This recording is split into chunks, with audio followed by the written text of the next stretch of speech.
जय माँ इंद्राक्षी, जय अम्बे। इंद्राक्षी धाम में दर्शकों आप सभी का हम हार्दिक स्वागत करते हैं।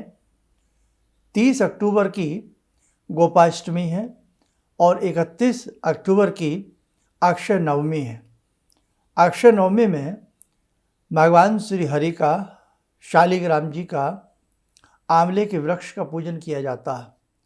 सुख समृद्धि भगवान की कृपा से उस घर में बनी रहती है जिस घर में अक्षय नवमी का विशेष प्रकार से पूजन किया जाता है। ऐसे ही जो साधक गौ माता का विशेष आशीर्वाद प्राप्त करते हैं, गौ से प्रेम करते हैं, उन्हें गोपाष्टमी में गौ माता की पूजा ज़रूर करनी चाहिए। तो 30 अक्टूबर की गोपाष्टमी, 31 अक्टूबर की अक्षय नवमी, दोनों का महत्व इस अंक में जानें और क्या क्या करें वो भी जानें। आइए पहले आज का हम पंचांग देखते हैं।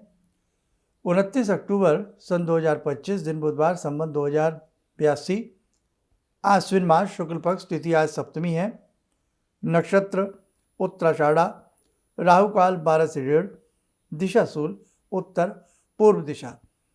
अब देखिएगा, आज 29 तारीख है, कल 30 तारीख है। कल गोपाष्टमी का पूजन, सुबह जल्दी उठना, आसपास कहीं गौ माता के जैसे गौशाला बनी होती हैं, गौशाला हो या कहीं भी यत्र तत्र आपको गौ माता दिखाई दें, उनको जाकर के प्रणाम करें और गौशाला है तो वहाँ जरूर जाने का प्रयास करें। मेहंदी थोड़ी सी घोल करके ले जाएं या हल्दी में गंगा जल मिला करके घोल करके ले जाएं। गौ माता के मस्तक पर बड़ा सा एक तिलक करें। गौ माता में जहाँ सूर्य नाड़ी होती है, बीच में से जो ऊपर को हिस्सा निकला होता है, वहाँ सूर्य नाड़ी होती है। सूर्य नाड़ी की वजह से ही गौ का दूध जो होता है अमृत तुल्य होता है। सूर्य नाड़ी की और भी अनेकों विशेषताएं हैं। सूर्य नाड़ी पर तिलक करें, पाँव में तिलक करें, पैर छू करके फूल आदि गौ माता को चढ़ावें, फल मिष्ठान गौ माता को अर्पण करें। आप देखें, जो भी गो भक्ति साधक करते हैं उनके जीवन में किसी भी प्रकार की कोई कमी नहीं रहती है।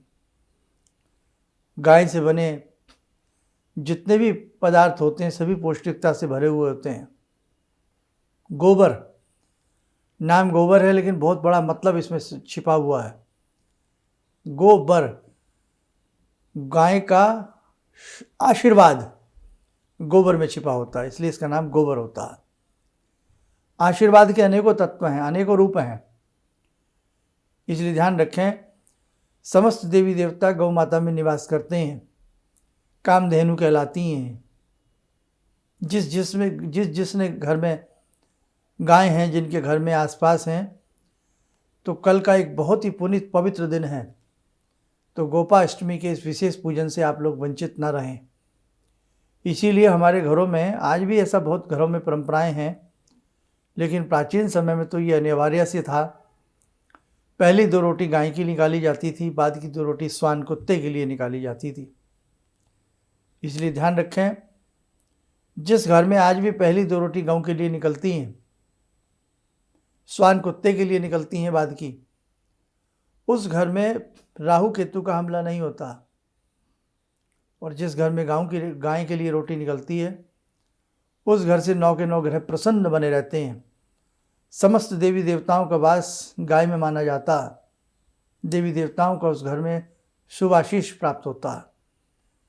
तो कल गोपाष्टमी के मौके पर 11, 21, 108 लड्डू चौकर के हल्का से पानी का हाथ लगा करके या गुड़ की चूरी मिला करके बना लें और गौ माता को खिलावें। या 11 छोटी छोटी पेड़ियाँ गुड़ की, 11 रोटी कहीं भी गौ माता को जाकर के खिलावें। धूप दीप तिलक आदि देके प्रणाम कर लें। ऐसे भी बहुत लोग हैं जो देश विदेशों में जहाँ हैं वहाँ गायें कई बार देखने तक को नसीब नहीं होती है। तो आपके घर में कोई भी गौ माता का चित्र हो या एक प्लेट में भाव रखें, मैं गौ माता के लिए पूजा कर रहा हूँ, कर रही हूँ। गौ माता के लिए फूल फल आदि चढ़ा करके गौ माता को प्रणाम कर लें। गोष्टक किसी को याद है वो पढ़ लें, गौ माता के नाम जप लें या ज़्यादा ना भी कुछ आपसे आता हो तो भगवान श्री कृष्ण के ही 108 नाम जप लें, जिनको गोपाल कहा गया है। अति आनंद आएगा आपको। दूसरी बात, परसों अक्षय नवमी है, 31 तारीख की, ध्यान रखें। तो जो भी साधक कहीं आंवले का आसपास वृक्ष हो, आंवले की 108 परिक्रमा करना। शालिग्राम जी आपके घर में हो, उनको शुद्ध जल से, गंगा जल आदि से स्नान करा करके, तिलक लगा करके, धूप दीप दे करके विष्णु सहस्त्र नाम का पाठ करना, विष्णु जी के 108 नाम जपना, ओम नमो भगवते वासुदेवाय जपना, गायत्री मंत्र जपना, अपने इष्ट गुरु मंत्र को जपना, बहुत ही सुंदर रहता है। साथ ही तुलसी पत्र शालिग्राम जी को अर्पण करना, दुग्ध अर्पण करना, जितना आपसे बन सके आप करें। शालिग्राम जी घर में स्थापित करना, शालिग्राम जी घर में रखना अत्यधिक शुभ माने जाते हैं। तो ध्यान रखें, आंवले का वृक्ष हो, उसकी 11, 31, 108 परिक्रमाएं करें। संभव हो आंवले के नीचे बैठ कर के विष्णु सहस्त्र नाम पढ़ना अति उत्तम है। आंवले के नीचे ही किसी को दान देना बड़ा ही संभव है। आंवले के मंदिर में आंवला हो तो वहीं छुआ करके, टच करा करके किसी को दान देना बड़ा शुभ है। आप फल दे सकते हैं, राशन दे सकते हैं, वस्त्र दे सकते हैं, कच्चा दूध में जल मिला करके आंवले के मूल में चढ़ाना, कच्चा सूत लपेटना, तिलक करना, आंवले वृक्ष को धूप दीप आदि करना बड़ा शुभ माना जाता है। आंवला वैसे भी अमृत तुल्य होता है। बहुत लोग आंवले का प्रयोग प्रतिदिन करते हैं। नेत्र ज्योति वर्धक है, पेट के विकारों को जड़ से नष्ट करता है। आंवला जितना गुणकारी फल के रूप में है, उतना ही गुणकारी पाउडर के रूप में है, सूखे फल के रूप में है। आंवला अमृत तुल्य माना जाता है। आंवले का सेवन अत्यधिक शुभ माना जाता है। तो कहने का भाव, अक्षय नवमी में आंवले का सेवन करना भी शुभ होता। और ये कार्तिक के महीने में आंवले की बहुत जगह अच्छी फसल भी आती है। अच्छे अच्छे आंवले बाज़ार में हमें सिंगाड़ा, आंवला, शकरकंदी, ये सारी चीज़ें कार्तिक मास में बहुत मात्रा में प्राप्त होती हैं। हमें प्रकृति ने खाने पीने को इतनी अच्छी अच्छी चीज़ें दी हैं, लेकिन न जाने क्यों आज भी लोग जीव हत्या करके मांसाहार खाना पसंद करते हैं। तो इसीलिए ध्यान रखें, हमें प्रकृति ने बहुत कुछ दिया है। हम प्रकृति से जुड़ कर के रहें, हम प्रकृति से प्रेम करें, हम वृक्षों की पूजा करें, हम सूर्य चांद सितारों की पूजा करें। इसलिए हमारे ऋषियों महर्षियों ने हमें प्रकृति प्रेमी बनाया, हमें देवताओं की उपासना सिखाई, हमें वृक्षों का सम्मान सिखाया, हमें चांद सितारों की पूजा करनी बताई। कहने का भाव, जो भी इस संसार में है, जड़ जीवन चेतन अचेतन जो भी है, हमें सबके प्रति हमारे ऋषियों ने प्रेम भाव सिखाया। सर्वे भवन्तु सुखिने सर्वे सन्तु निरामया वाली बात हमें हमारे ऋषियों ने बताई। आपसे जितना बन पड़े उतना अच्छे भाव के साथ आंवले वृक्ष का पूजन 31 तारीख को करना, शालिग्राम जी का पूजन करना, और 30 अक्टूबर को यानी कि कल गौ माता की सेवा करना। उन्हें ठंडा पानी, हरा चारा, शुद्ध जल, उनके बछड़ों की सेवा जितना आपसे बन सके मेरे साधकों आप करने का प्रयास करना। समय चला आज की ध्यान साधना का। जुड़ते हैं आज की साधना में भगवान श्री हरि से, भगवान श्री विष्णु से। ॐ करारविन्दे न पदारविन्दं मुखारविन्दे विनिवेशयन्तं वटस्य पत्रस्य पुटे शयानं बालामुकुन्दं मनसा स्मरामि बालामुकुन्दं मनसा स्मरामि कस्तूरीतिलकं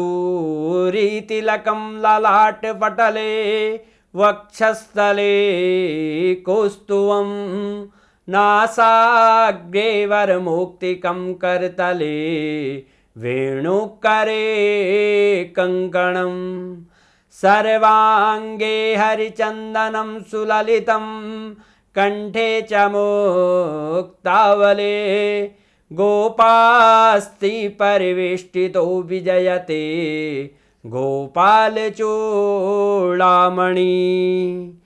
शान्ताकारं भुजगशयनं पद्मनाभं सुरेशं विश्वाधारं गगनसदृशं मेघवर्णं शुभांगं लक्ष्मीकान्तं कमलनयनं योगवृद्ध्यानगम्यं वन्दे विष्णुं भवभयहरं सर्वलोकैकनाथम्। कवच बना लें, ध्यान करें, श्री पुरुषोत्तम का शुभ आशीष हम सब के ऊपर बरस रहा है।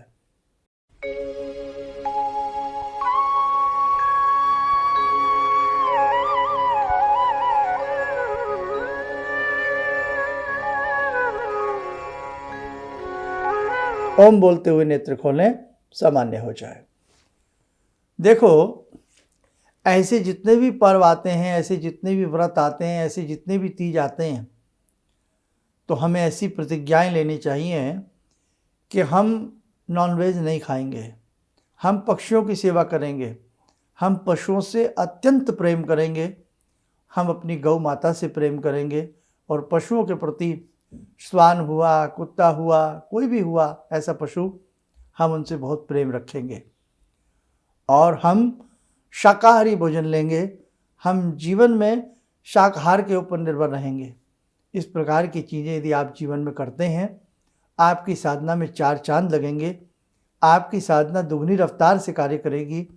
भगवान देवताओं की, देवी देवताओं की, आप जहाँ रहते हैं वहाँ के नगर देवता की, वहाँ के कोतवाल की, वहाँ के क्षेत्रपाल की, वहाँ की योगिनियों की, वहाँ के गंधर्वों की, वहाँ के यक्षों की, वहाँ के नागों की, आपको बहुत शुभ आशीष प्राप्त होगा, आपको वरदान प्राप्त होगा।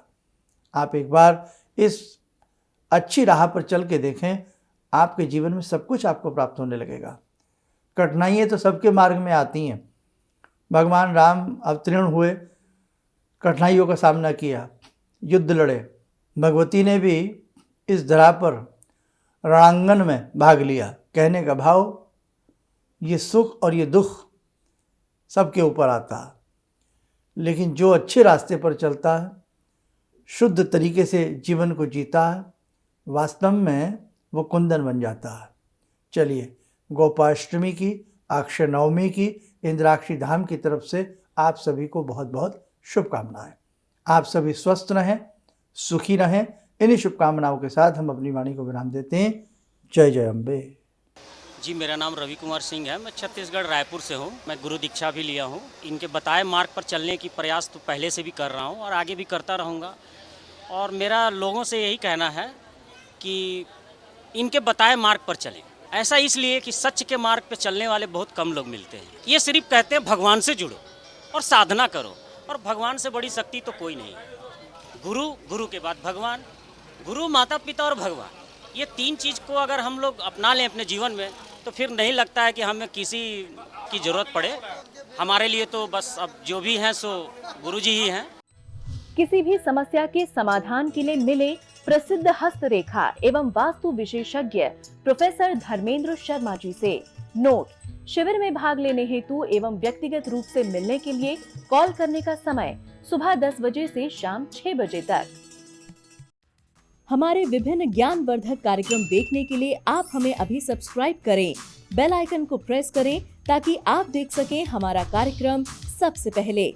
और अधिक जानकारी के लिए फेसबुक पेज को लाइक करना न भूलें।